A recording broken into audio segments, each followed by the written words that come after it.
sono molto importanti per Firenze da un punto di vista politico. Perché?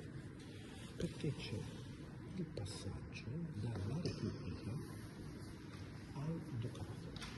Quindi, prima Firenze era una Repubblica, si potrebbe dire che era un'istituzione democratica. Ma poi vi faccio la sfidata. No, rimani là, non te vogliamo.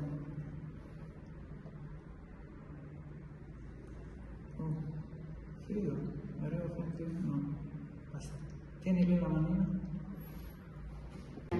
Kjo është dhoma sekrete e Mikelangjës, e zbuluar rreth gjysmë shekulli më parë, por e hapur për publikun rreth 2 vite më parë, ndodhet në Firenze, në kishën San Lorenzo.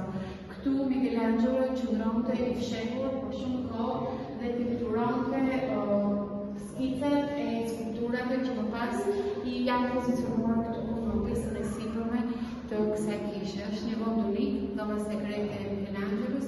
Është e hapur për publikun, por me rregulla mjaft të shkurtuara.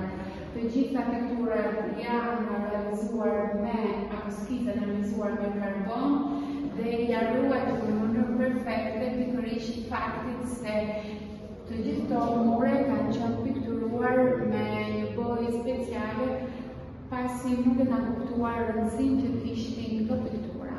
Falë punës atyre që merren me restaurimin dhe me mbrojtjen e asaj arkitekture fetare që ndodhet një pasuri unike këtu në Firenze, është mundur zbulohen tupra unike.